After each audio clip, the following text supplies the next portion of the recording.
আল্লাহর ওলি বরগুনার পীর সাহেব হুজুর খাদেমকে নিয়ে গাড়ি থেকে নেমেছি,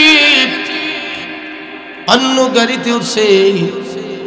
কত দূর যাইয়া দেখতেছে যেই গাড়িটা থেকে তারা নামছে ওই গাড়িটা এমন অ্যাক্সিডেন্ট হইল, ওই গাড়িটা অ্যাক্সিডেন্ট হইয়া বহু লোক জায়গায় মারা গেল, অনেক লোক আহত হয়েছে। খাদেম দেখতে বলে, হুজুর এই গাড়িটা অ্যাক্সিডেন্ট হইবে আপনি কিভাবে বুঝলেন? কয় বাবা এই কথা দুনিয়ার কারো কাছে বলিস না, আমি জীবিত থাকতে আমি যখন এই গাড়ির মধ্যে বসেছি আমার মরহুম আল্লাহর কুতুব আমার পীর ইসহাক সাহেব রহমাতুল্লাহ আলাইহি সরমনের জমিনে ঘুমায় রইছে। আল্লাহর কুতুব ওই কবরের মধ্যে বইয়া আমারে ডাক দেছে, আব্দুর রশিদ তাড়াতাড়ি গাড়িতে গনে দাও। আল্লাহ পাক কোরআনে বলে, লা তাকুলু লিমান ইউকতালু ফি সাবিলিল্লাহি আমওয়াত, যারা আল্লাহর রাস্তায় জীবন দেয় তাদেরকে মৃত্যু বলিও না, বাল আহইয়া ওয়ালাকিন লা তাশউরুন, তারা জীবিত তোমরা তা অনুধাবন করতে পারো না। চিৎকার করে বলে সুবহানাল্লাহ। ওই বরগুনার পীর সাহেব হুজুর ওই জায়গায় দেখতেছে বহু লোক মারা গেছে, অনেক লোক আহত। হঠাৎ করে মাদ্রাসার এক তলাবুল এলেম ছোট্ট বাচ্চারা দাঁড়ায় দাঁড়ায় কান্দে।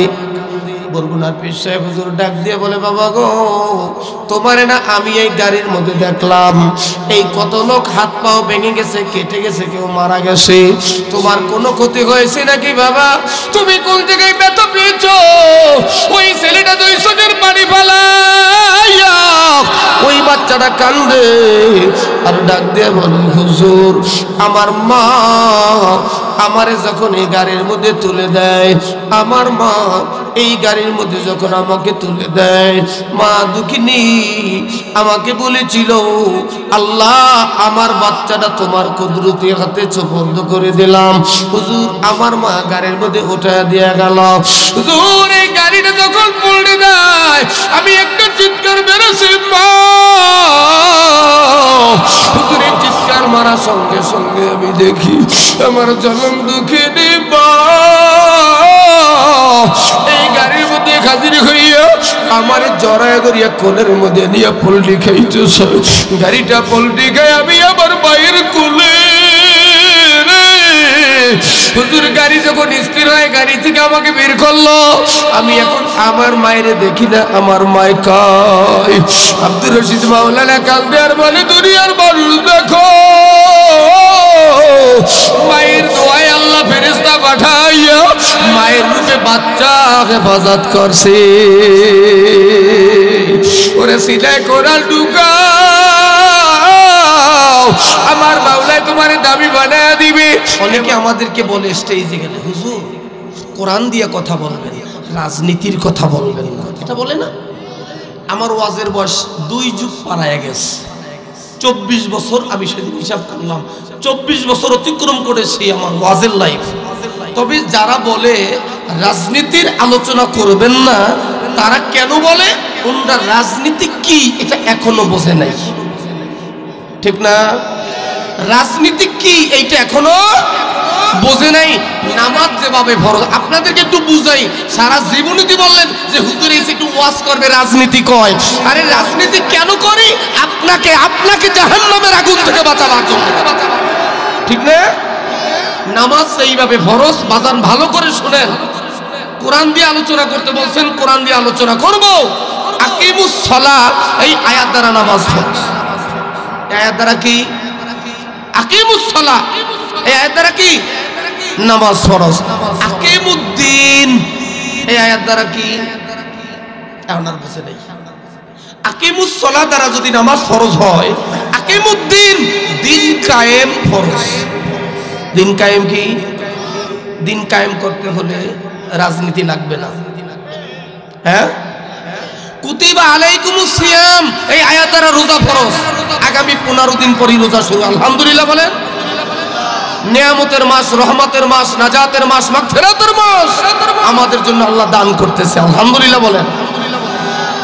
এই একটা আয়াত দ্বারা রোজা ফরজ। কুতিবা আলাইকুমুস সিয়াম এই আয়াত দ্বারা রোজা ফরজ। কুতিবা আলাইকুমুল কিতাল, এই আয়াত দ্বারা জিহাদ ফরজ। জিহাদ কাকে বলে? যাই এক কথা, অন্যায় কাজে বাধা দেওয়া। জিহাদ মানে অন্যায় করা না, অন্যায় কাজে বাধা দেওয়া, এর নাম হলো জিহাদ। একটা লোক অন্যায় ভাবে বাড়িঘর দখল দিতেছে, আপনি বাধা দিবেন, এর নাম হলো জিহাদ। এর নাম কি? আল্লাহ নবী বলেছে, বিশ্বনবী কলেন নবী সাল্লাল্লাহু আলাইহি ওয়াসাল্লাম, মান রাআ মুনকারান ফালিয়ুগাইয়িরু বিয়াদিহি ফাইন লাম ইয়াস্তাতি বিলিসানিহি ফাইন লাম ইয়াস্তাতি বিকলবিহি যালিকা আদওয়াফুল ঈমান। আল্লাহর নবী বলে, সমাজে অন্যায় হইতেছে, হাত দিয়া ফিরাও, তোমার সামর্থ্য নেই, মুখ দিয়া বলো, সামর্থ্য নেই, পরিকল্পনা করো কেমনে সমাজ থেকে অন্যায় দূর করা যায়।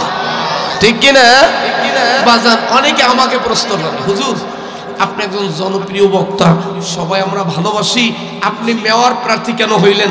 সিটি নির্বাচনে আপনি নিজে প্রার্থী কেন হলেন? আমি মেয়র নির্বাচন করেছিলাম, আপনি কেন প্রার্থী হলেন? আর এই কুফুরি গণতন্ত্র এইটাই কেনই বা আপনার পীর সাহেব চরমনায় নির্বাচন করে? সুন্দর একটা প্রশ্ন না? সুন্দর প্রশ্ন না? আপনাদেরকে বুঝাই যায়, ওয়াজ করবো ইনশাল্লাহ, ভয় নাই। ফজরের আগে মোনাজাত দিব, পারবেন না বসতে? ফজরের আগে পারবেন বসতে? আমি যদি এখনো দোয়া করি, সেটা তো ফজরের আগেই হবে, ঠিক না?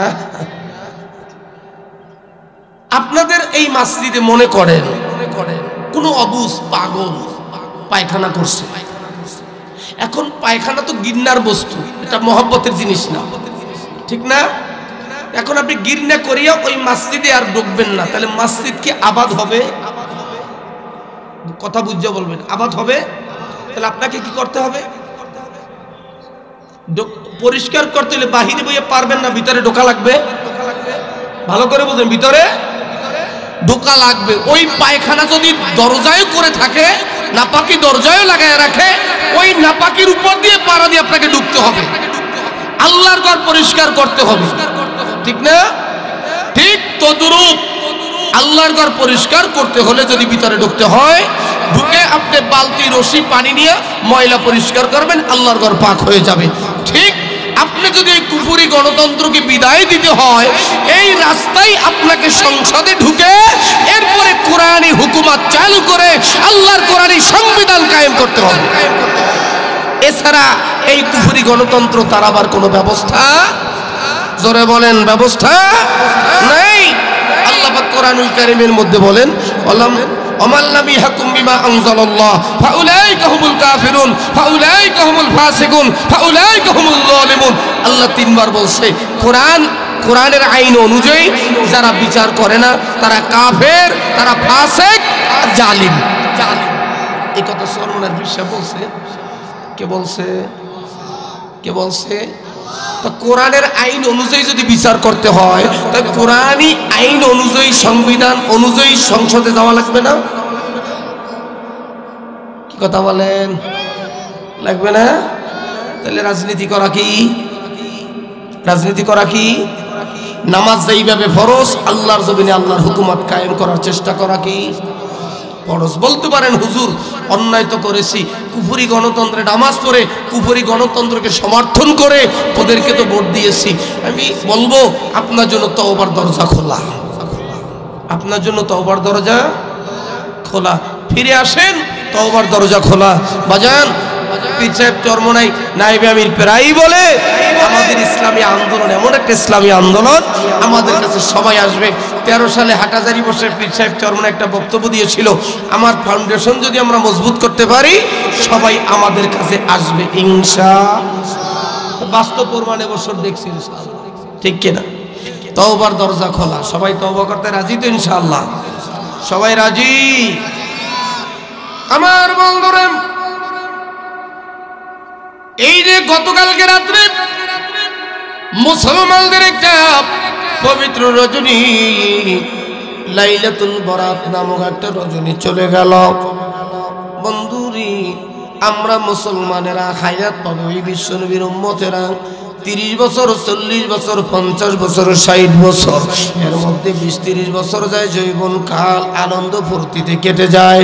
কেউ নামাজ ধরি 30 বছর বয়সে, 40 বছর বয়সে, 50 বছর বয়সে, কেউ বা দাড়ি যৌবনে কাটে, কেউ দাড়ি রেখে মেয়ের বিবাহ দেওয়ার সময়, কেউ বা দাড়ি রেখি গাল একটা আর একটার মধ্যে ঢুকে গেছে, এখন আর কামান যায় না। এই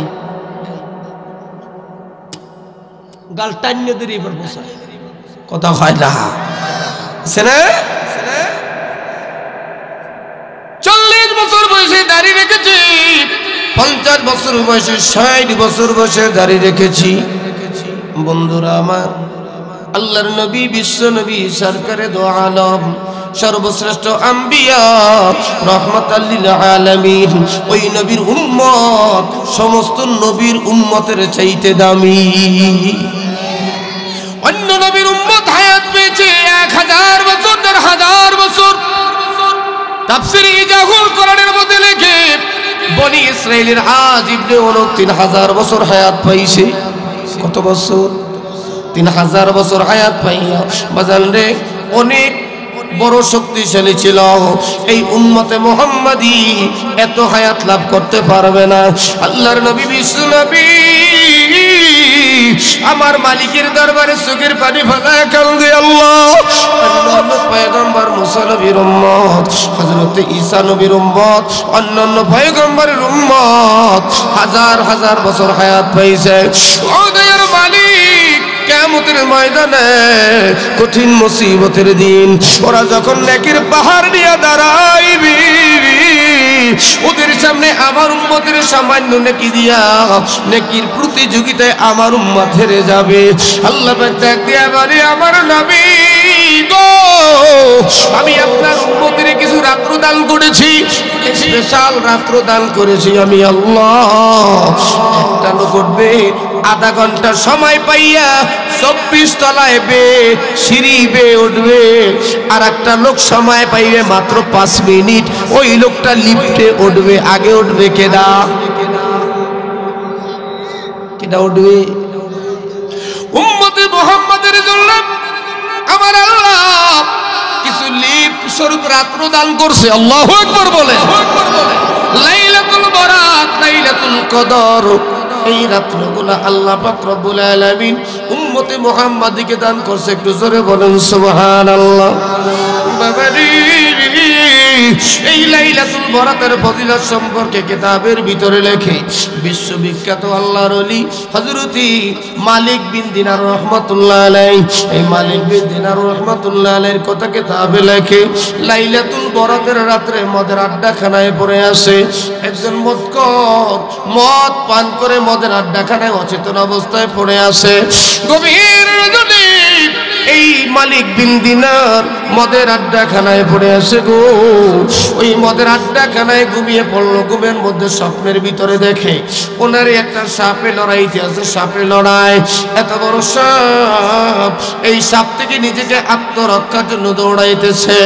এই মালিক বিন দিনার দৌড়াইতেছে, হঠাৎ করে সামনে দেখি এক জয়ীফ দুর্বল বৃদ্ধ লোক দাঁড়ায় আছে। মালিক দিনার ডাক দিয়া বলে, বুড়ো রে, আমার একটু সাহায্য করো, সহযোগিতা করো, হেল্প মি, আমাকে একটু সাহায্য করো। ওই বুড়ো ডাক দিয়া বলে, ও মালিক দিনার রে, যেই সাপে তোমারে লড়াইতে আসে ওইটা অনেক বড় শক্তিশালী গো, এত বড় সাপ থেকে আমি তোমাকে রক্ষা করতে পারবো না। আমি জয়ীফ, আমি দুর্বল, তুমি সামনে যাও। মালিক বিন দিনার রাহমাতুল্লাহ আলাইহি দৌড় শুরু করলো। দৌড়াইতে দৌড়াইতে দৌড়াইতে সামনে যায়। একটা পাহাড়ের চূড়ায় গিয়ে উঠলো, পাহাড়ের মধ্যে উঠলো। ওই পাহাড়ের ভিতরে সুন্দর একটা বিল্ডিং, অট্টালিকা দেখতেছে। মালিক বিন দিনার রাহমাতুল্লাহ আলাইহি ওই জায়গা যাওয়ার পর তার 3 বছরের একটা বাচ্চা মেয়ে 1 বছর আগে ইন্তেকাল করেছিল। ওই বাচ্চা মেয়েটা দৌড়াইয়া এসে বাবার কাছে ছুটে আসছে, আব্বুরি তুমি এই জায়গায় কেন আসো, তাড়াতাড়ি আমার কাছে আসো। ওই মেয়েটা দৌড়ে গিয়ে বাবার কোলের মধ্যে উঠেছে। অমনি পিছনে ওই বড় সাপটা দাঁড়ায় গেছে। মালিক বিন দিনার ডাক দিয়া বলে, মেরে আমার পিছনে বড় একটা সাপ, এই সাপ থেকে আমাকে আত্মরক্ষা করো, আমাকে বাঁচাও। মেয়েটাই মুখ দিয়ে কথা বলে না, শুধু হাত দিয়া সাপের দিকে ইশারা দেছে, শুধু ইশারা দেছে, সামনে আগাইও না। সাপ বেরেক হয়ে গেছে, সামনে অগ্রসর হয় না। একটু জোরে বলেন না আল্লাহ। মালিক বিন দিনার ডাক দিয়ে বলে, মেয়েরে এত বড় শক্তিশালী সাপ, যার থেকে নিজেকে বাঁচাইতি আমি অত্যন্ত দৌড়াইলাম, দৌড়াইতে দৌড়াইতে আমার ঘাম ছুটে গেছে, আর তুমি সামান্য হাতের ইশারা দিলে সাপটা থেমে গেল। মেয়েটাই ডাক দিয়ে বলে, আব্বু গো, এইটা দুনিয়ার কোনো সাপ না, এই সাপ তোমার বদ আমল, তোমার গুনাহ, গুনাহ করতে করতে করতে করতে গুনার পাহাড় করেছো, তুমি গুনার পাহাড় করে ফেলাইছো বাবা। আর যেই মুরব্বীর কাছে সাহায্য চাইছো উনি কোনো মানুষ না, তোমার নেকামল, তোমার নেকামল দুর্বল, যেই নেকামল তোমার গুনাহ থেকে বাঁচাইতে পারে নাই। আপনি এখনই কি সময় আসবে না তওবা করার? মালিকের দরবারে তওবা করিয়া মালিকের রশি গলায় লাগায় বাবা কবরে যাও। আজকে একটা পবিত্র রজনীর বাবা, এই রাতে মালিকের দরবারে তওবা করো। ইল্লা মান তাবা ওয়া আমানা ওয়া আমিলা আমালান সালিহা ফাউলাইকা ইউবাদদিলুল্লাহু সাইয়্যাতিহিম হাসানাত ওয়া কানা আল্লাহু গফুরুর রহিমা। মেয়েটা আয়াত পড়িয়া বাবারে বলতেছে, আব্বু গো, এখনই কি সময় আসবে না তওবা করার? মালিকের দরবারে তওবা করো। মালিক বিন দিনার ডাক দিয়ে বলে, মেয়েরে তুমি এই ছোট মানুষ, তুমি এই আল্লাহর কালাম কোথা থেকে শিখছো? ওই মেয়েটাই ডাক দিয়ে বলে, আব্বু তুমি যেই জায়গায় আমার সঙ্গে কথা বলতেছ এই জায়গাটা কোন জায়গা তুমি চিনুনি? মালিক বিন দিনার বলে, না আমি চিনতে পারি নাই।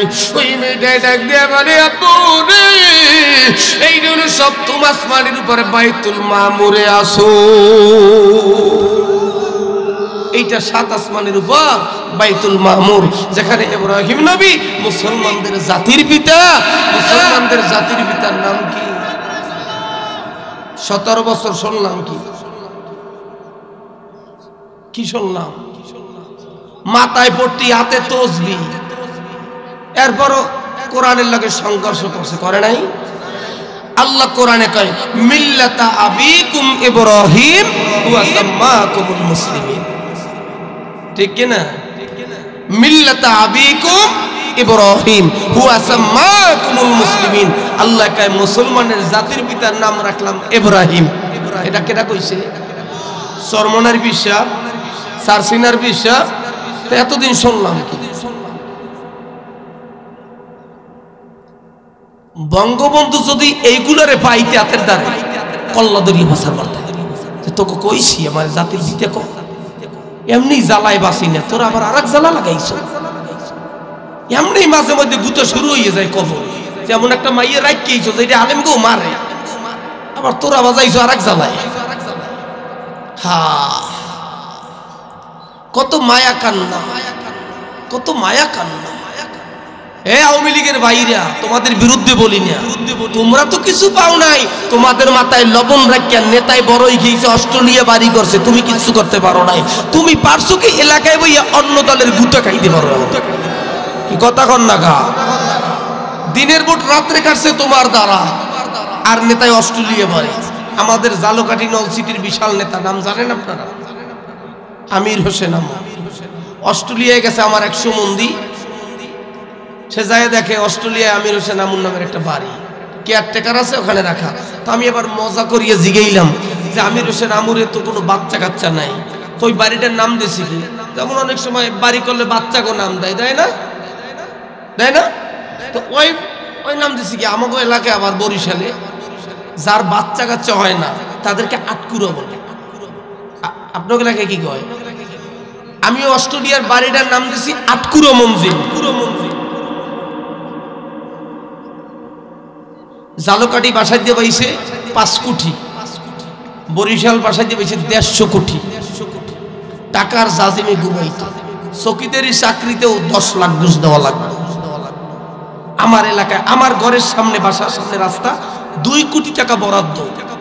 কন্ট্রাক্টরে বসে কাজ করবি না, আমারে পার্সেন্টেজ দে আর তা তুই খা। 1 টাকারও কাজ করে না, এটা বাস্তব। এ দোস্ত, তুমি নামাজ পড়ে বেচতে যাবা, ওটা সাদ্দাতের বেচত, আল্লাহর বেচতে তোমার জায়গা নাই। কথা বলেন না কেন? মুখে বলো রাজনীতি, হুজুরেরা রাজনীতি করে খা, রাজনীতি করে খা। হুজুরেরা যদি রাজনীতি করে তাহলে এই চোরারা আর এই চুরি করার সুযোগ পাবে না। ঠিক কিনা জোরে বলেন? উলামায়ে কেরাম যদি রাজনীতি করে, তেরানের টাকার জন্য, রিলিফের জন্য সিরিয়াল দেওয়া লাগবে না, রিলিফ আপনার ঘরে অন্ধকারে পৌঁছে যাবে। ঠিক কিনা জোরে বলেন? এই শাহিন খানের মতো মানুষ যদি, হাজী সাহেবের মতো মানুষ এই সুপার ইউনিয়নের চেয়ারম্যান হয়, মেয়র হয়, এমপি হয়, এই জনগণের টাকা আত্মসাৎ করবে না। এই জন্যই উলামায়ে কেরাম রাজনীতি করে। ঠিক কিনা জোরে বলেন? আমাদের আল্লামা হাফিজ হুজুরের জামাই খালেদ সাইফুল্লাহ সাহেব মেম্বার, চেয়ারম্যান, এরপর হইল উপজেলা চেয়ারম্যান। নিজের সাইকেল, বাইসাইকেল চালাইয়া 50 জোড়া পায়, তেরাল লইয়া দুয়ারে দুয়ারে, বাড়িতে বাড়িতে বসে। কথায় না, কাজে প্রমাণ। আমাদের বন্ধু মানুষ বরিশালের হেদায়েতুল্লাহ খান আজাদি, ভালো বক্তা বাংলাদেশে, আমার অত্যন্ত কাছের মানুষ, আমরা সমবয়সী বন্ধু মানুষ। আমাকে বললো, ভাইজান আমার এলাকায় কোনো জন্ম নিবন্ধনের জন্য টাকা তো নেই না, বরঞ্চ কোনো জন্ম নিবন্ধন বাকি নেই, চকিদার পাঠাইয়া বাড়ি থেকে ধরিয়ে নিয়ে বিনা পয়সায় জন্ম নিবন্ধন করে দিই। আমি বললাম কি, আমার পৌরসভায় আমি মেয়র প্রার্থী, আমার বাচ্চাকে জন্ম নিবন্ধন করাইতে পারি নাই, 2500 টাকা খুয়াইলাম। এরপর বলে, হুজুর কুমিল্লা জিংলা তলিদ দিয়া আপনার ছেলে মেয়ের ভোটার আইডি কার্ড লইয়ে গেছে। খালি নামাজ পড়িয়ে ব্যস্ত যাইবেন, কিয়ামতের ময়দানে উঠবেন পাগড়ি পুগড়ি বাইন দিয়া, দেখবেন জেনার গুনাহ, চুরির গুনাহ, ডাকাতির গুনাহ, ছিনতাইয়ের গুনাহ, টেন্ডারবাজির গুনাহ, রডের পরিবর্তে বাঁশ, পিসের পরিবর্তে রাফ মিডিয়া। এই যে আসলাম কেরানীগঞ্জের রাস্তাটা দিয়া, কি কি জানি রাস্তা, কানাপট্টি দিয়েছে। কানাপট্টি আসলেই কানাপট্টি, হাঁটু সমান পানি রাস্তার মধ্যে, হাঁটু সমান পানি। বিল মাত্র বলে 2 বার উঠেই খাইছে। রডের পরিবর্তে বাঁশ, পিসের পরিবর্তে রাফ মিডিয়া দেয় কেন? ওর সিনায় আল্লাহর কোরআন নাই। যদি সিনায় কোরআন থাকতো এই ভণ্ডামি করতে পারতো না। ঠিক কিনা জোরে বলেন? এই কোরআন ওকে বাধা দিত, কিভাবে আমি জনগণের টাকা আত্মসাৎ করি, আমার তো একদিন মরা লাগবে। ঠিক না? হায়রে দরবেশ বাবা সালমান এফ রহমান, মস্ত বড় দরবেশ, 22,000 কোটি টাকা একটা ব্যাংকের লোন নিয়েছে, মাত্র 22,000 কোটি। আর পদ্মা সেতু করতে লাগছে মাত্র 10,000 কোটি। একটা ব্যাংকে গনে এনেছে। পালাবার সময় কি করছে?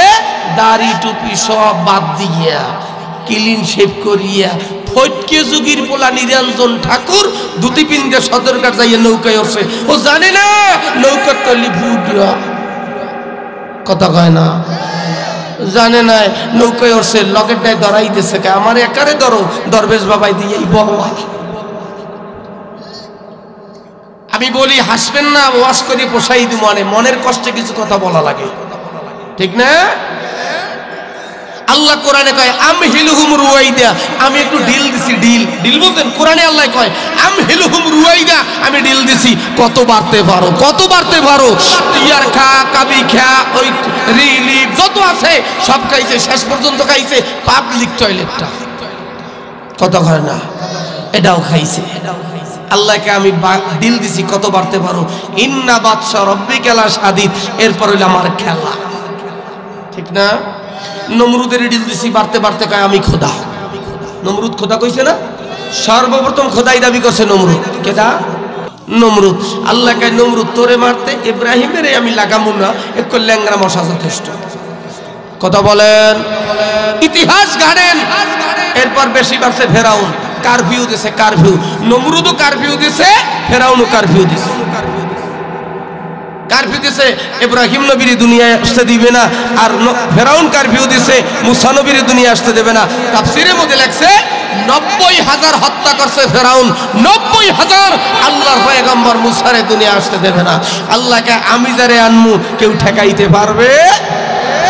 ওয়ামাকারু ওয়ামাকারাল্লাহ ওয়াল্লাহু খায়রুল মাকিরিন।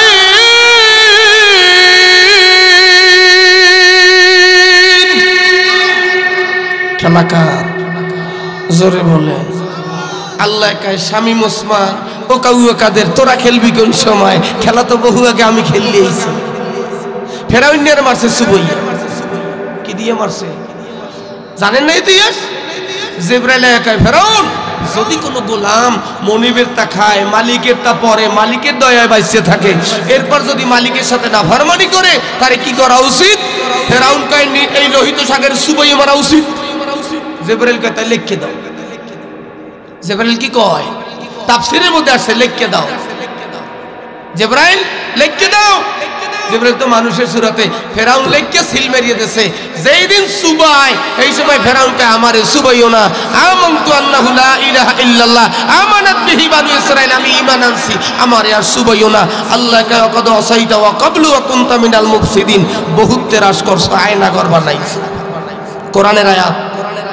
আল্লাহ কয় বহু আয়নাঘর বানাইছো, বহু তেরাস করছো, বহু হত্যা করছো, বহু তেরাস করছো ক্ষমতার জন্য।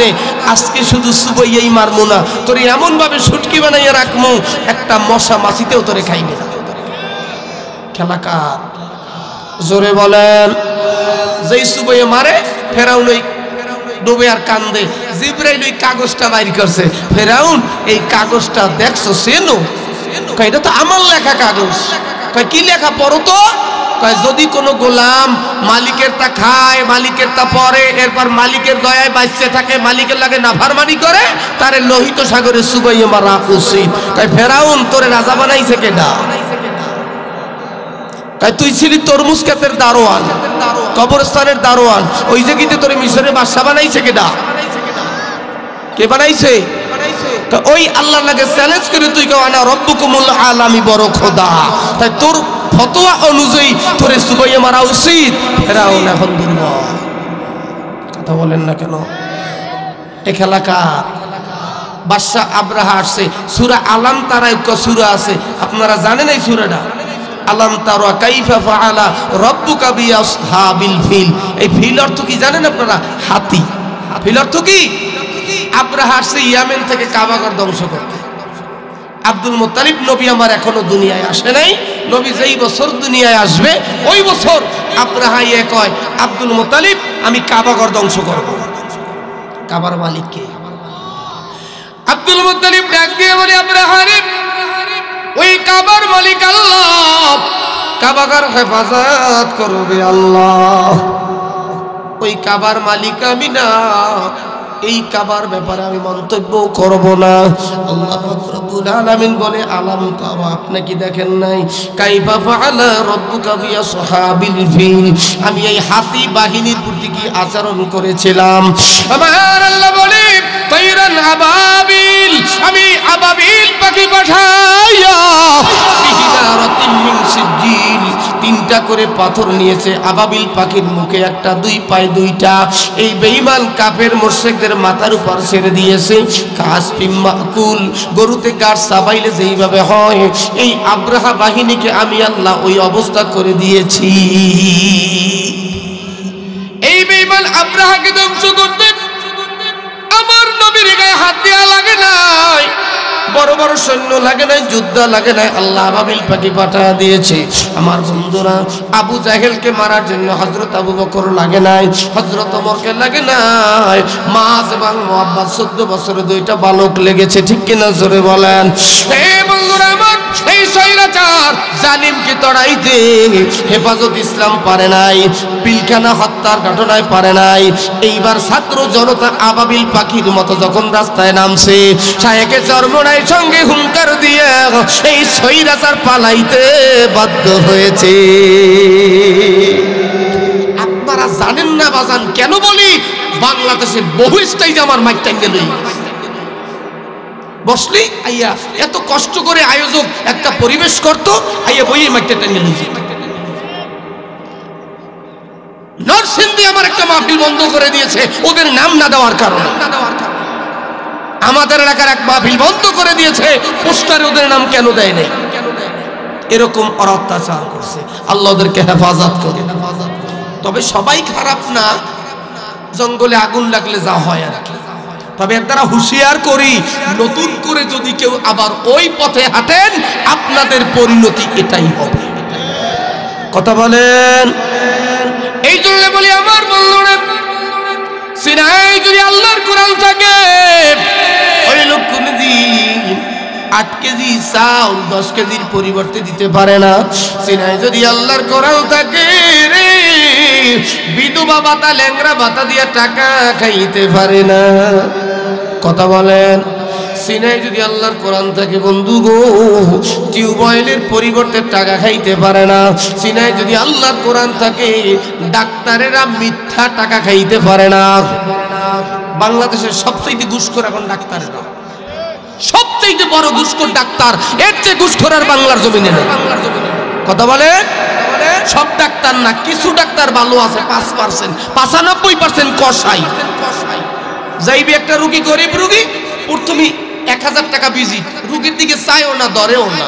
দেখছেন অবস্থাটা, ধরেও না, আর একদিক চাইয়া লিখে দেয় যাও ইসিসি আরবিএস টিসিবি টিটিটি উমুক সুমুক বাপের মাথা দাদার মাথা কল্লা গিলিয়া টেস্ট করিও।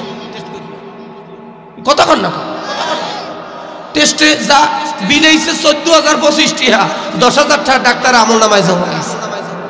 ওরা আয় করে, খাইতে পারে না। কতক্ষণ দুঃখ তো এটা না, দুঃখ তো আর একটা, দুঃখ তো আর একটা।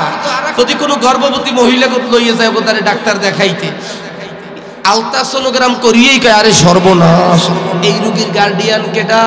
গার্ডিয়ান হাজির আমি। আপনার বাচ্চা অপোজিশন উল্টে গেছে, গলায় নার পেশাই রয়েছে, ফুল জড়িয়ে গেছে, পানি পরিয়ে গেছে, অর্থাৎ পেট কাটা লাগবে।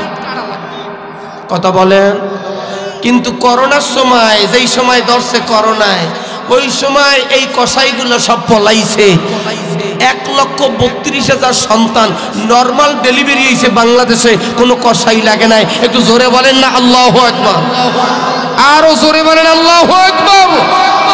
এই ডাক্তার নামের কসাইগুলাই অযথা একটা রোগীর ঔষধ লাগে 2টা 3টা, ঔষধ লাগে 16টা 17টা।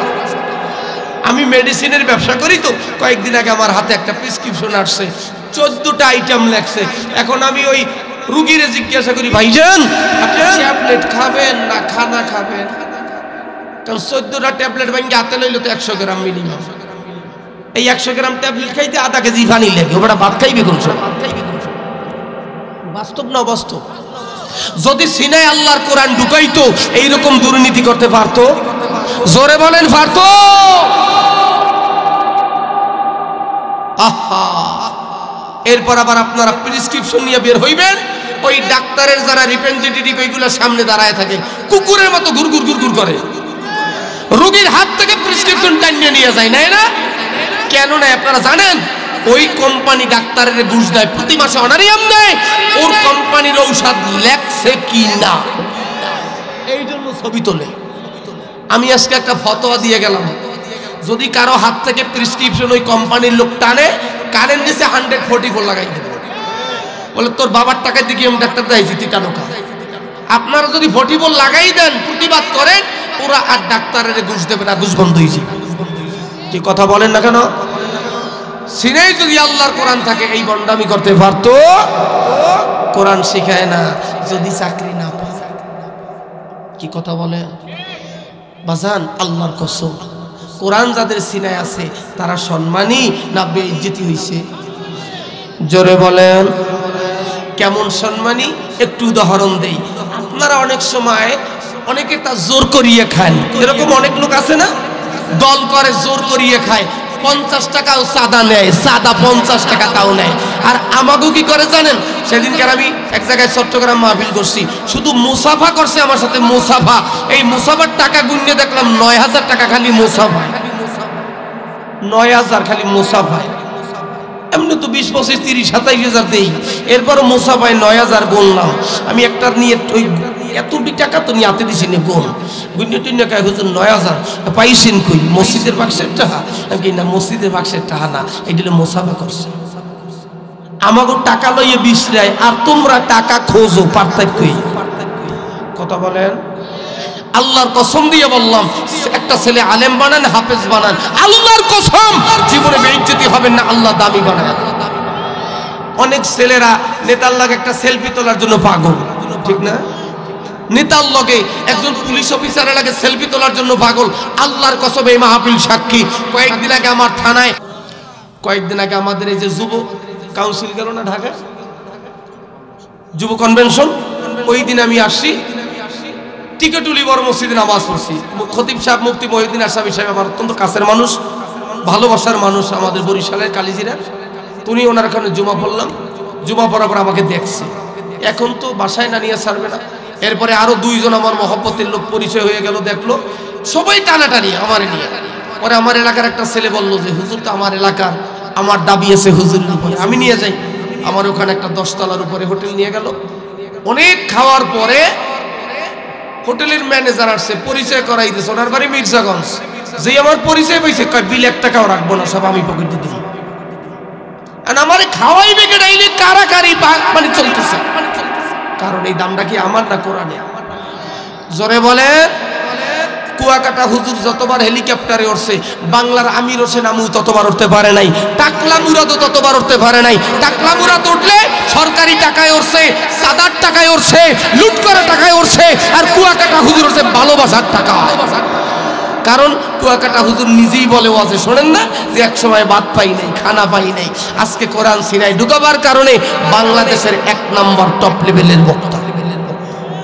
কে করছে জোরে বলেন আর একটু জোরে বলেন আল্লাহ পাক এটা কোরআনের দাম ঠিক না কোরআন সিনাই ঢুকাইতে চায় না যদি চাকরি না পায় রিজিকের মালিক সম্মানের মালিক ইজ্জতের মালিক বেইজ্জতি করার মালিক সব ক্ষমতার মালিক কে আর একটু চিল্লায় বলেন কে আল্লাহর কোরআন কত দামি কোরআন ও মুসলমান আল্লাহর কোরআন কত দামি কোরআন সারা বাংলায় বলি বাজানেরা আমার আদর্শ লিপি 10 টাকার একটা বইয়ের হাফেজ বাংলার জমিনে নাই ওই নারায়ণগঞ্জ সিদ্দিরগঞ্জে বলেছিলাম শামীম ওসমান আমার ডান পাশে 70 রাকাত তাহাজ্জুদ ওয়ালা ওলি ডান পাশে বসা ওই দিন বলেছিলাম যদি আদর্শ লিপির হাফেজ দাঁড়াইতে পারো 10,000 টাকা পুরস্কার দিয়ে যাব না না একটা হাফেজ আমি আদর্শ লিপির পাই নাই ওই মন্ত্রী ডাক দিলাম রে বাজান 30 পরে কোরআনের হাফেজ কি আছো দাঁড়াও ওই মন্ত্রী 70 জন হাফেজ কোরআন দাঁড়াইছে যাদের সিনে আল্লাহর কোরআন আছে বাবাজি তারাই আলিফ লাম থেকে অন্নাস পর্যন্ত যারা শোনায়া দিতে পারে এরকম হাফেজে কোরআন এই পৃথিবীর মধ্যে 3 কোটির উপরে আছে আর একটু জোরে বলেন এই বন্ধুরা আল্লাহর কোরআনের বিরুদ্ধে মামলা হয়ে গেল কলকাতা হাইকোর্টে মামলা হয় কোরআন সাম্প্রদায়িক বলে কোরআনের মামলা হয়ে গেল কোরআনের বিরুদ্ধে রায় দেবে বিচারপতি মহিলা বন্ধুরে বিচারপতি মহিলা আল্লাহর কোরআনের বিরুদ্ধে রায় দিবে বন্ধু গো ওই দিন কোরআনের পক্ষে লড়াই করার জন্য এক হিন্দুর ঘরের হিন্দু মুসলমানের পক্ষে যুদ্ধ করার জন্য হাইকোর্টের ভিতরে হাজির হয়ে গেছে ওই ভারতের বিচারপতি মহিলা হিন্দু ভদ্রলোককে দেখিয়া দাঁড়ায় গেছে আর ডাক দিয়ে বলে ও গুরুজি আপনার লেখা বই পুস্তক ভারত কলেজ ইউনিভার্সিটিতে পড়ানো হয় আপনি অনেক দামি আপনি কেন আজকে মুসলমানদের সারিতে বসে গেলেন কোরআনের পক্ষ অবলম্বন করলেন ওই হিন্দু ভদ্রলোক ডাক দিয়ে বলে হে মহিলা বিচারপতি গো আমি তোমারে 2টা কোশ্চেন করব যদি অ্যানসার দিতে পারো গো আমি এই মুহূর্তে কোরআনের বিরুদ্ধে লড়াই করব আর যদি তুমি অ্যানসার দিতে না পারো গো আমি এই মুহূর্তে কালেমা পড়ে মুসলমান হয়ে যাব আর একটু জোরে বলে ওই হিন্দু ভদ্রলোক 1 নম্বর প্রশ্ন করে ম্যাডাম আপনি যে কোরআনের বিরুদ্ধে মামলা নিয়েছেন এই কোরআন কি আপনি পড়তে জানেননি এই কোরআনের মধ্যে কি আছে আপনি জানেননি? এই হিন্দু মহিলা বিচারপতি বলে, না গুরুজি আমি কোরআন পড়তে পারি না, এই কোরআনের মধ্যে কি আছে তাও আমি জানি না। এইবার হিন্দু ভদ্রলোক ডাক দিয়ে বলে, ম্যাডাম গো, যেই মামলা সম্পর্কে আপনার কোনো ধারণা নাই, এই মামলার রায় দেওয়ার অধিকার পৃথিবীর কোন ক্যাটালগ সংবিধানে আছে আমি জানবার চাই। মামলা সম্পর্কে ধারণা নাই, এটা রায় আপনি কি দেবেন? কথা সঠিক না? দারোগায় যদি মামলার দ্বারাই না জানে, মামলা নিতে কইছে কিনা? ঠিক নেই। নাম্বার 2 প্রশ্ন হলো, ও বিচারপতি, এই পৃথিবীর ভিতরে যত ধর্মগ্রন্থ আছে, গীতা, মহাভারত, ত্রিপিটক, বাইবেল, ঋগ্বেদ, সামবেদ, যজুর্বেদ, অথর্ববেদ, এই সব ধর্মগ্রন্থগুলো যদি পড়ায় দেওয়া হয়, পারবে কি পৃথিবীর কোন বাইবেলের হাফেজ আবার বাইবেল লিখে দিতে কয় না? মহাভারত যদি তামাম পৃথিবীর পড়ায় দেওয়া হয়, পারবে কি আবার মহাভারত লিখে দিতে কয় না? গীতাগুলো যদি পড়ায় দেওয়া হয়, পারবে কি আবার গীতা লিখে দিতে কয় না? এই পৃথিবীর সব ধর্মগ্রন্থ যদি পড়ায় দেওয়া হয়, কেউ পারবে লিখতে কয় না। কয় শুনে নাও, যেই কোরআনের বিরুদ্ধে রায় দিবা, তামাম পৃথিবীর কাগজ কলমের কোরআন যদি পড়ায় দেওয়া হয়, জ্বালায় দেওয়া হয়, এই পৃথিবীর মধ্যে গোল্ডেন প্লাসের হাফেজের সংখ্যা 3 কোটির উপরে আছে। এই হাইকোর্ট আদালতের সামনে আলিফ লাম থেকে ওয়ান্নাস পর্যন্ত তারা শুনায়া দিতে পারে রে, আবার একটু যে আলিফ লাম থেকে ওয়ান্নাস পর্যন্ত লিখিয়া দিতে পারে। বীর মুসলমান ধরো আল কুরআন, ফিরাজে আনো সেই হারানো সম্মান, তোলো তাকবীর ধ্বনি ধরায়া রাখবার, নারায়ে তাকবীর, নারায়ে তাকবীর, নারায়ে তাকবীর, নারায়ে তাকবীর, আল্লাহু আকবার, নারায়ে তাকবীর, আল্লাহু আকবার। বীর মুসলমান ধরো আল কুরআন, ফিরাজে আনো সেই হারানো সম্মান, নারায়ে তাকবীর। আমার বন্ধুরা, আল্লাহ কোরআন কত দামি বাজান রে বন্ধু গো, এই কোরআন সিনার মধ্যে ঢুকায়া দেন, আপনিও দামি হয়ে যাবেন, আপনার সন্তান দামি হয়ে যাবে। ওই বাবা কত দামি, যেই বাবার ছেলেটা হাফেজ হয়, ওই বাবা কত দামি, যেই ছেলের, যেই বাবার সন্তানটা আলেম হয়, মাওলানা হয়, মুফতি হয়, মুহাদ্দিস হয়। বাবা এর রিকশা চালায়, বাবা এই রিকশাওয়ালা ছেলে কোরআনের হাফেজ। আমার এলাকায় আছে দেখেছি, বাবারে সবাই রিকশাওয়ালা বলে ডাকে, আর সন্তান কি হাফেজ সাহেব বলে সালাম জানায়। এই নামটা মানুষের না, এই নাম হলো আল্লাহ পাকের কোরআনে। ঠিক না? মাদ্রাসায় পড়ায় না, যদি বাদ না পায়, রিজিকের মালিক কে? চিল্লায় বলেন। সম্মানের মালিক, হেফাজতের মালিক কোরআন ওয়ালাকে আল্লাহ কেমনে হেফাজত করে। আমাদের দক্ষিণবঙ্গে এক দরবার আছে, কেওড়াবনিয়া, সরমনের ইসাক সাহেব রহমাতুল্লাহ আলাইহির খলিফা, মরহুম পীর সাহেব হুজুরের খলিফা মাওলানা আব্দুর রশিদ সাহেব হুজুর উত্তরবঙ্গে সফর করতেছিল। তার খাদেম আমাকে বলছে, যে খাদেম সাথে ছিল, সে বলেছে, হুজুর, হুজুরের সাথে সফর করতেছিলাম, হুজুর গাড়ির টিকিট কাটছে, এক জেলা থেকে আর এক জেলায় রওনা দিছে। তো গাড়িতে ওঠার পরে আবার গাড়ি থেকে নেমে গেছে, একটু বসে থেকে গাড়ি থেকে নেমে গেছে। বলছে খাদেমকে, চলো আমরা এই গাড়িতে সামনে যাব। খাদেম বলতেছে, হুজুর কতক্ষণ দাঁড়ায় গাড়ি পাইলাম, আবার গাড়ি কখন পাবো? গাড়িটা পাইলাম, ভালো সিট পাইলাম, নামলেন কেন? নামছি কেন তোমাকে বুঝান যাবে না, গাড়ি থেকে আগে নামো। কারণ আল্লাহর ওলিদের সাথে direct connection, direct connection, direct. ডাক দিতে দেরি হয়, আমার মালিক ডাকে সাড়া দিতে দেরি হয় না। একটু জোরে বলেন না আল্লাহু আকবার, আর একটু জোরে বলেন। আল্লাহর ওলি বরগুনার পীর সাহেব হুজুর খাদেমকে নিয়ে গাড়ি থেকে নেমেছি, অন্য গাড়িতে উঠছে। কত দূর যাইয়া দেখতেছে যেই গাড়িটা থেকে তারা নামছে ওই গাড়িটা এমন অ্যাক্সিডেন্ট হইল, ওই গাড়িটা অ্যাক্সিডেন্ট হইয়া বহু লোক জায়গায় মারা গেল, অনেক লোক আহত হয়েছে। খাদেম দেখতে বলে, হুজুর এই গাড়িটা অ্যাক্সিডেন্ট হইবে, আপনি কিভাবে বুঝলেন? কয় বাবা এই কথা দুনিয়ার কারো কাছে বলিস না, আমি জীবিত থাকতে আমি যখন এই গাড়ির মধ্যে বসেছি আমার মরহুম আল্লাহর কুতুব আমার পীর ইসহাক সাহেব রহমাতুল্লাহ আলাইহি সরমনের জমিনে ঘুমায় রইছে, আল্লাহর কুতুব ওই কবরের মধ্যে বইয়া আমারে ডাক দেছে, আব্দুর রশিদ তাড়াতাড়ি গাড়িতে গলে দাও। আল্লাহ পাক কোরআনে বলে, লা তাকুলু লিমান ইউকতালু ফি সাবিলিল্লাহি আমওয়াত, যারা আল্লাহর রাস্তায় জীবন দেয় তাদেরকে মৃত্যু বলিও না, বাল আহইয়া ওয়ালাকিন লা তাশউরুন, তারা জীবিত তোমরা তা অনুধাবন করতে পারো না। চিৎকার করে বলেন সুবহানাল্লাহ। ওই বরগুনার বিষয় বুঝুন, ওই জায়গায় দেখতেছে বহু লোক মারা গেছে, অনেক লোক আহত। হঠাৎ করে মাদ্রাসার এক তলাবুল এলেম ছোট্ট বাচ্চারা দাঁড়ায় দাঁড়ায় কান্দে।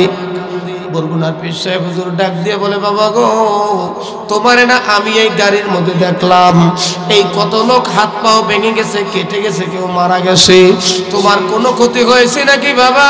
তুমি কোন জায়গায় ব্যথা পেয়েছো? ওই ছেলেটা 200 জন পানি ফালাইয়া ওই বাচ্চাটা কান্দে আর ডাক দিয়ে বলে, হুজুর আমার মা আমারে যখন এই গাড়ির মধ্যে তুলে দেয়, আমার মা এই গাড়ির মধ্যে যখন আমাকে তুলে দেয়, মা দুঃখিনী আমাকে বলেছিল, আল্লাহ আমার বাচ্চাটা তোমার কুদরতি হাতে সুপর্দ করে দিলাম। হুজুর আমার মা গাড়ির মধ্যে উঠায় দিয়ে গেল। হুজুর এই গাড়িটা যখন পড়ে দেয় আমি একটা চিৎকার বেরোছি, মা হুজুরের চিৎকার মারা সঙ্গে সঙ্গে আমি দেখি আমার জনম দুঃখিনী মা এই গাড়ির মধ্যে হাজির হইয়া আমার জড়ায় করিয়া কোলের মধ্যে নিয়ে পোল্ট্রি খাইতেছে। গাড়িটা পোল্ট্রি খাই আমি আমার মায়ের কোলে। হুজুর গাড়ি যখন স্থির হয় গাড়ি থেকে আমাকে বের করলো, আমি এখন আমার মায়ের দেখি না, আমার মায় কয় আব্দুর রশিদ মাওলানা কান্দে আর বলে, দুনিয়ার মানুষ দেখো মায়ের দোয়ায় আল্লাহ ফেরেশতা পাঠাইয়া মায়ের রূপে বাচ্চা হেফাজত করছে। ওরে সিলাই কোরআন ঢুকা আমার মাওলায় তোমার দামি বানায় দিবে। এ বাজারের আপনারাই আমি বলি রে বাজার, আল্লাহর কোরআনের কত দাম। আমি উদাহরণ দেই মাঝে মাঝে, যেই সোফায় বসিয়ে বয়ান করি এই সোফায় কোনোদিন চুম্বন করি নাই, চুমা খাই নাই। যেই খাটের মধ্যে ঘুমান এই খাটের মধ্যে কোনোদিন চুমা দেন নাই। বাজার চরমরার মাহফিলে যাইয়া 20 টাকায় 50 টাকায় 100 টাকায় একটা রেহাল কিনে আনছেন। এই রেহালটা শোকেজের উপর রেখেছে, হঠাৎ করে বিড়ালের রেহালটা ফালাইয়া দিছে। অমনি যায় রেহালটারে বুকের মধ্যে লাগায়, বুকে লাগাইয়া সুমা খায়। ওরে এই দাম কাঠের না, এই দাম এই মূল্য আল্লাহ পাকের কোরআনে। ঠিক কিনা জোরে বলে? আরো বুঝাই ভালো করিয়া বোঝেন। মাদ্রাসায় পড়াইতে চায় না কোটিপতিরা, মাদ্রাসায় কোটিপতিরা যদিও দেয় ঠেকলে বাচ্চা হয় না। মান্নত করছে আল্লাহ যদি একটা বাচ্চা হয় এইটার মাদ্রাসায় পড়ামু, আল্লাহ দিছে একটা বাচ্চা, এইটা হাঁটতে পারে না, 6 বছর বয়স হয়েছে, মান্নত করে আল্লাহ যদি এইটা হাঁটতে পারে এইটা মাদ্রাসায় দিব। আল্লাহ দিছে আল্লাহ বাচ্চা, এইটা কথা বলতে পারে না, মুখ দিয়া লালা ভরে, মান্নত করছে আল্লাহ এইটা যদি কথা বলতে পারে এইটার মাদ্রাসায় দিমু। আর যেইটা 1.5 বছরে বলে লাতে দিয়ে দাদার নাক ফাড়ায়, ওইটারে ভর্তি করে ইংলিশ মিডিয়াম, ইংলিশ ভার্সনে কেজিতে আকডুম বাকডুম করা ডিম পরে, এরপর বাবা খায় ঐশীর মতো জন্ম নিয়া বাচ্চা, এরপর বাবারে জবাই দেয়। ঠিক না? কি কথা কন আছে না নাই? আল্লাহর কোরআন কত দামি কোরআন। আসমান আর জমিন একদিন তর্ক লেগে গেল, একটু জোরে বলেন না আল্লাহু আকবার। আসমান ডাক দিয়ে বলে, জমিন রে আমি তোমার চেয়ে অনেক দামি, আমি উপরে তুমি নিচে। জমিন কয় ফকর করিস না, ফকর করিস না। হে আসমান, কি নিয়ে ফকর করো? আসমান বলে আমার মধ্যে একটা জান্নাত আছে, জান্নাতুল মাওয়া। এই জান্নাত জমিন তোমার মধ্যে নাই। জমিন ডাক দিয়ে বলে জানো আমার মধ্যে একটা জান্নাত আছে, মসজিদে নববীর মেম্বার আর আম্মাজান আয়েশার হুজুরাখানা, এই মাঝখানের জায়গাটা রিয়াজুল জান্নাহ। একটু জোরে বলেন না সুবহানাল্লাহ। এইবার আসমান বলে জমিন তুমি কেটে গেলা, একটা দিয়ে ঠেকাইতে পারলাম না। আমার মধ্যে সূর্য আছে, চন্দ্র আছে, এইটা তোমার মধ্যে নাই। আমার সূর্য আলো দেয় 12 ঘন্টা। আমার এই সূর্যটা তাম পৃথিবী থেকে আলোকিত করে, তাম দুনিয়ার মানুষ সূর্যের আলোতে চলে। জমিন ডাক দিয়ে বলে আসমান রে, তোমার মধ্যে সূর্য কয়টা? একটা। আলো দেয় কখন? দিনের বেলা 12 ঘন্টা। আমার মধ্যে কিছু সূর্য আছে, কাসেম নানুতুবির মতো সূর্য, রশিদ আহমদ গঙ্গুহির মতো সূর্য, চরমনের কানু মালিকের মতো সূর্য, হাসিনাল পীরের মতো সূর্য, আনোয়ার শাহ কাশ্মীরের মতো সূর্য, বাইজিদ মুস্তাবি আব্দুল কাদের জিলানী, মাইনুদ্দিন সিস্তির মতো লক্ষ লক্ষ সূর্য, যাদের দেখানো পথে মানুষ কিয়ামত পর্যন্ত দুনিয়ার ভিতরে চলবে। আর একটু জোরে বলে। এইবার আসমান ডাক দিয়ে বলে জমিন রে, আমার মধ্যে নক্ষত্র আছে, রাতের বেলা মিটমিট করিয়া জ্বলে। আল্লাহ আসমান সাজাইছে নক্ষত্র দিয়ে, তোমার মধ্যে নাই। এইবার জমিন ডাক দিয়ে বলে আসমান রে, তোমার নক্ষত্র গুলা রাতের বেলা মিটমিট মিটমিট করে রে। আমার মধ্যে যত তলা বলিলেন কোরআনের পাখিরা আছে গো, আল্লাহ পাক এই কোরআনের পাখি দিয়া জমিন সাজাইছে। এইবার আসমান ডাক দিয়ে বলে, আসমান ডাক দিয়ে বলতেছে জমিন রে, আমার মধ্যে লাউহে মাহফুজ আছে, তোমার মধ্যে নাই। আমার মধ্যে একটা লাউহে মাহফুজ আছে, বাল হুয়া কুরআনুম মাজিদ ফি লাউহিন মাহফুজ। এইবার জমিন দেখতে বলে আসমান রে, তোমার মধ্যে লাউহে মাহফুজ কয়টা? কয়েকটা। কয় আমার মধ্যে কয়টা লাউহে মাহফুজ আছে জানো নি?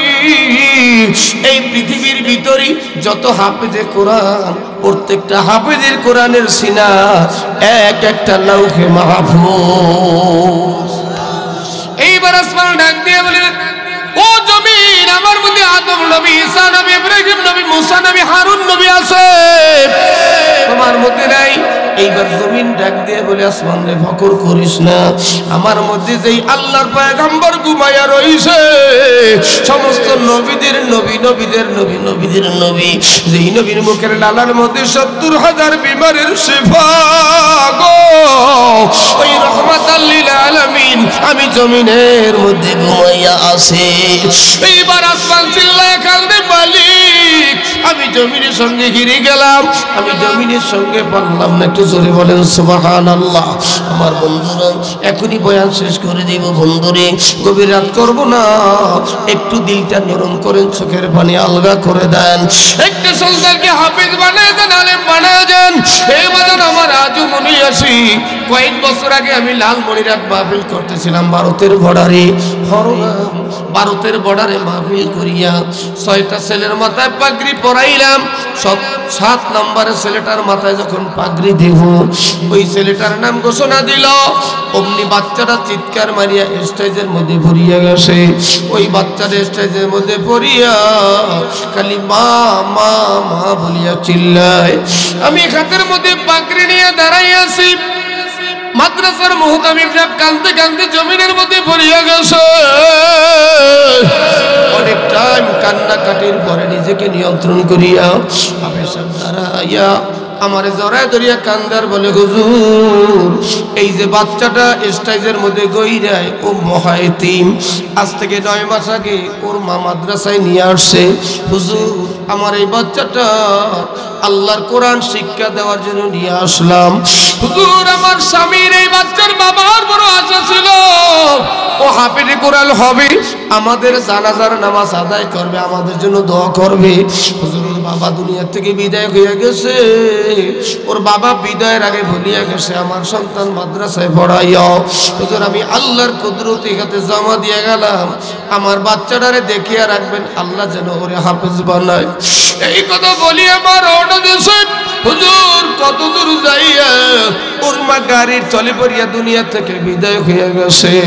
হুজুর আজ থেকে 20 দিন আগে ছেলেটা কোরআন মুখস্থ করেছি। হুজুর আপনাকে টেলিফোন দিয়া হুজুর আপনাকে দাওয়াত দিয়েছি, পাগড়ি পরিধান অনুষ্ঠান করব। এই 20 দিন ছেলেটার মুখে এক লোকমা খাবার দিতে পারি না, জোর করিয়া খাবার দেয়, ছেলেটাই থু দিয়া খাবার গুলো ফলাইয়া দেয়। হুজুরে তো চেষ্টা করি খাবাইতে পারি না, হুজুর একটা রাত্রে ঘুমাই না, নামাজ বিজয়া রাত্র 12টা 1টা যখন বাজে, এই 7 বছরের বাচ্চাটা যায় নামাজের মুসল্লায় দাঁড়াইয়া গুন গুন করিয়া কান্দে, বিনয় বিনয় কান্দার বলে মাগো তোমার বড় আশা ছিল আমারে হাফেজ বানাইবা, আমার বাবারও বড় আশা ছিল। ও মা আমি তো হাফেজ হয়েছি, তোমরা কই? তোমাদের না আশা ছিল আমি তোমাদের জানাজার নামাজ আদায় করব, মা বাবা চলে গেল, তুমিও চলে গেলা। ও মা অনুষ্ঠানের দিন কত ছেলের বাবা আসবে, আমার বাবাই কই আমার তো মন চায় আমি হাফেজ হয়ে যায়, মার পায়ে সালাম দিব, বাবার পায়ে সালাম দিব, বাবার কোলে জড়াইয়া উঠব গো। এই বাচ্চার কান্নায় মাদ্রাসার অন্য ছেলেরাও ঘুমাইতে পারে না, পরে এত নিষেধ করি বাবা কান্দিস না, ছেলেরে বুঝাইতে পারি না। রাতের বেলা ছেলেদের ঘুমে ডিস্টার্ব হয়, এই ছেলেটা দিনের বেলা ওই যে সরিষার ক্ষেত দেখেন, এই সরিষা বনের ভিতরে যাইয়া লুকায় লুকায় কান্দে। হুজুর আজকে 20 দিন পর্যন্ত কান্দে, ওরে কান্না থামাইতে পারি না। বাচ্চাটারে দাঁড় করায় জড়া আমার বুকের সাথে নিলাম, আয় বাবা তুই চল বরিশাল, আমি তোর বাবার মতো আদর স্নেহ দিয়ে মমতা দিয়ে মানুষ করব। ছেলেটা আমার বুকের সঙ্গে মাথা লাগাইয়া হাউমাউ করিয়া ফোপায় ফোপায় কান্দে আর বলে হুজুর আপনার সঙ্গে যদি যাই হুজুর আমি স্নেহ পাবো, আদর পাবো, কিন্তু আমার জনম দুঃখিনী মা, জনম দুঃখী আব্বা এই যে জমিনের মধ্যে ঘুমায় রইছে। হুজুর আমি প্রতিদিন সকালে যাইয়া ফজরের নামাজ পড়িয়া বাবার কবরের পাশে দাঁড়াইয়া, মায়ের কবরের পাশে দাঁড়াইয়া সূরা ফাতিহা, ইখলাস, ইয়াসিন আর রহমান পাঠ করি। হুজুর আমার মার জন্য দোয়া করি, বাবার জন্য দোয়া করি। হুজুর যখন আমি কবরের পাশে দাঁড়াই মনে হয় আমার মা বাবা আমার সামনে হাজির। হুজুর আপনার সঙ্গে যদি আমি যাই আমার মা বাবার কবরের পাশে আর দাঁড়াইতে পারবো না। হুজুর আমার জন্য দোয়া করিয়েন, আমি যেন হক্কানি আলেম হইতে পারি। এ কেরানীগঞ্জের ভাইরা যুবক আয় ভাই আয়, তোদের পায়ে ধরিয়ে বলি চোখের পানি আলগা কর। জানি না কার জন্য জীবনের শেষ মাহফিল, জানি না কোন দোকানের কাপড় তোমার জন্য রেডি, জানি না রে যুবক কোন বোনের বাস তোমার জন্য রেডি রে। যুবক আল্লাহর কসম, যুবক আল্লাহর কসম, জন্মের সিরিয়াল আছে, মৌতের কোনো সিরিয়াল নাই। এই 1 মাস আগের ঘটনা, আমার বাড়ির পাশের এক যুবক, একই বাবার একটা মাত্র ছেলে, নাম সিয়াম। বাবা সৌদি থাকে, বাচ্চাটা ইসলামী ছাত্র আন্দোলনের সদস্য। আমার নলছিটির সিনিয়র মাদ্রাসায় এবার দাখিল পরীক্ষা দিবে। সন্ধ্যাবেলা হাঁটতেছে, অত্যন্ত আদবওয়ালা ভদ্র ছেলে, অটো গাড়িতে ধাক্কা দিয়ে ছেলেটার রাস্তার মধ্যে ফেলা দিয়েছে, সঙ্গে সঙ্গে মাথার চারা ভেঙে গিলুতে মগজের ভিতরে আঘাত লেগেছে। বাচ্চারা বরিশাল মেডিকেলে নিয়ে আসছে, সেখান থেকে ঢাকা, ডাক্তাররা বসে আর দুনিয়ার মধ্যে নাই। ওর বাবাই সৌদি আরব থেকে আসছে, আমিও জানাজায় গেছি, আমার জোরে ধরিয়ে বাবাই কাঁদে আর বলে হুজুর সিয়াম তো আমার লাশ কবরে নামাইবে, আমার লাশ কাঁধে নেবে, এই সিয়ামের লাশ কেন আমার কাঁধে উঠলো গো? হুজুর এই সন্তানের লাশ এত বড় ভারী, মনে হয় পৃথিবীর পাহাড়গুলা আমার মাথায় চাপায়া দিছে। আমি জিজ্ঞাসা করলাম ভাইকে, ভাই সিয়ামের মায়ের অবস্থা কি? 3-4 দিন আগে আমি সেখানে মাহফিল করেছি। ওই ভাই কাঁদতে কাঁদতে স্টেজের মধ্যে বেহুশ হয়ে গেছে। তারে জিজ্ঞাইলাম আপনার স্ত্রীর অবস্থা কি? কয় হুজুর বাসায় বুঝাইতে পারবো না। হুজুর যেই বিছানায় আমার সিয়াম ঘুমাইতো, মা যাইয়া ওই বিছানা প্রতিদিন সন্ধ্যার পরে ঝাড়ু দেয়, ঠিক করে বালিশটা কোলের মধ্যে জড়িয়ে ধরে। আমার ছেলে যেই বালিশটায় ঘুমাইতো, মা ওই বালিশটা বুকের মধ্যে দেয় আর বালিশটায় চুমু খায় আর ডাক দিয়ে বলে, সিয়াম রে সিয়াম, তুমি না শক্ত বালিশে ঘুমাইতে পারো না, তোমার জন্য চিমুক তুলা দিয়া নরম বালিশ বানাইছে রে, এই বালিশে কি ঘুমাইবে বাবা? আমার ছেলেটাই যে কম্বল গায়ে দিত, ওই কম্বলটা ওর মা বাস করে পাশে রাখে আর ডাকে, সিয়াম আসো, তুমি শোও, তোমার বিছানা রেডি। হুজুর মাঝে মাঝে খানা আমার ছেলের জন্য প্লেটে বাড়িয়া মায়ে বসিয়া থাকে আর ডাকে, সিয়াম কই? হুজুর এই দৃশ্য দেখে আমিও পাগল হয়ে যাই, সহ্য করতে পারি না। এরকম আমার ছেলের মতো যত বাচ্চা দেখে, ওর মায়ের ডাক দিয়ে দৌড় দিয়ে দিয়ে জড়ায়া ধরে আর বলে, বল আমার সিয়াম কই? আমার সিয়াম কেন এখনো আসে না? হুজুর মায়েরে আমি কি বুঝ দেব?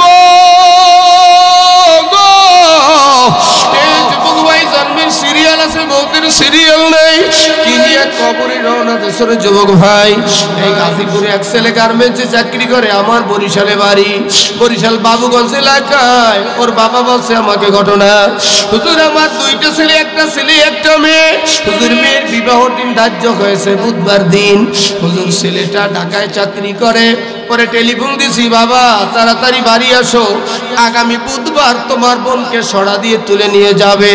ছেলেটাই আশ্বস্ত করলো, বাবা আপনার কোনো টেনশন নাই, আমি যা লাগবে সব নিয়ে বাড়িতে আসতে আসি, আমি আমার বোনকে সাজাইয়া বরের হাতে তুলে দিব, আমার কলিজার টুকরা বোনটাকে আমি বরের হাতে তুলে দিব।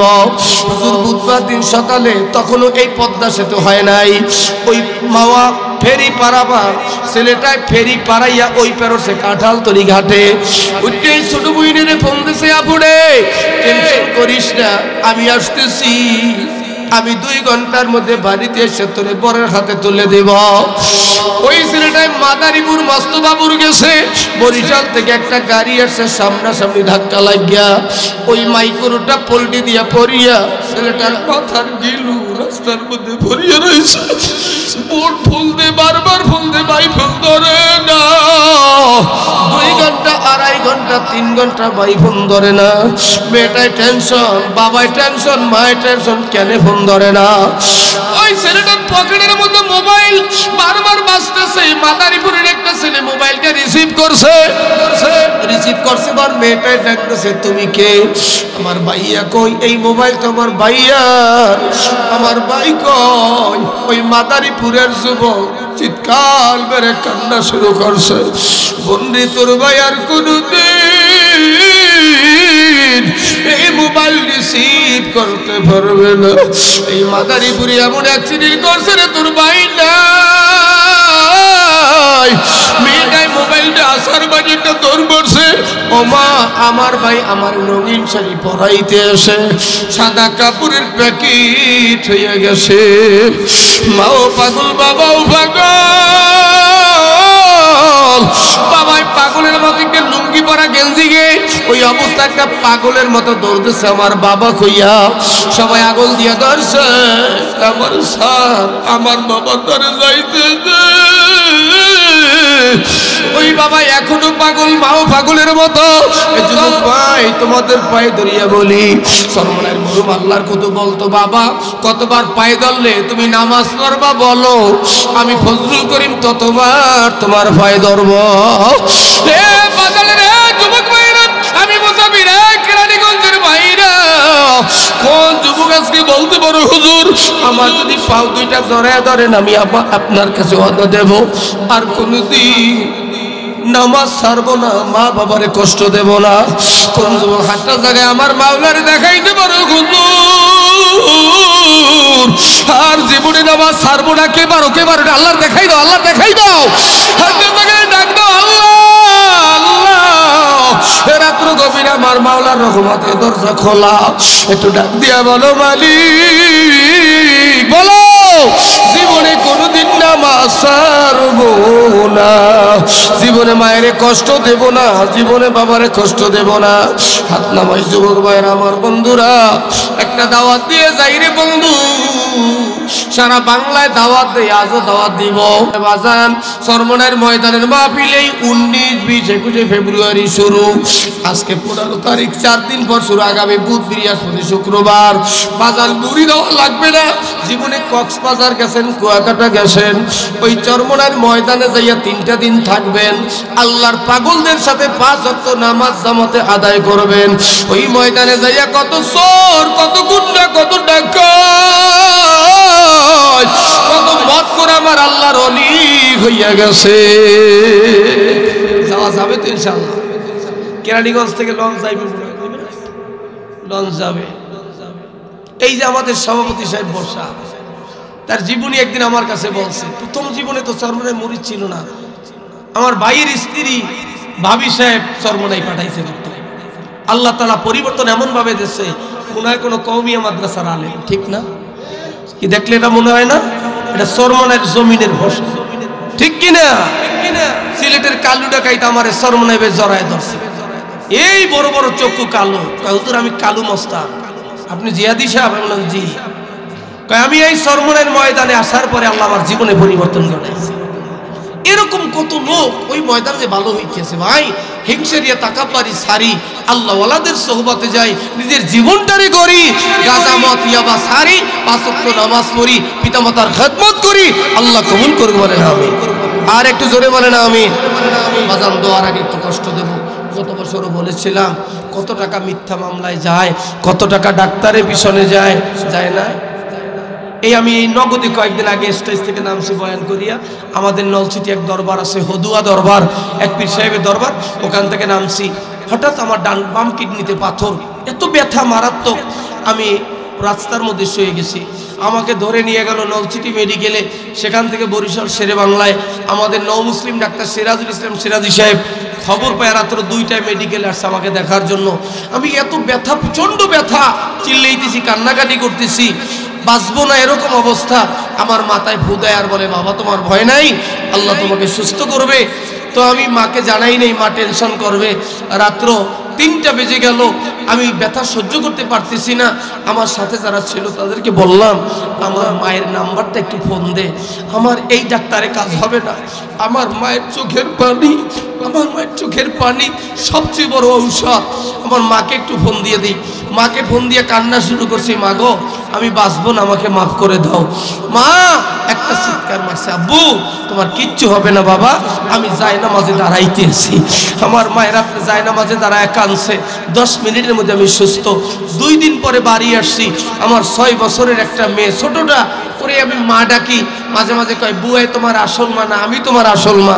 কিন্তু ওই দিন আমার মেয়ের মুখ থেকে বের হয়ে গেল, আব্বু বুয়াই তোমার আসল মা। আমি বললাম কেন?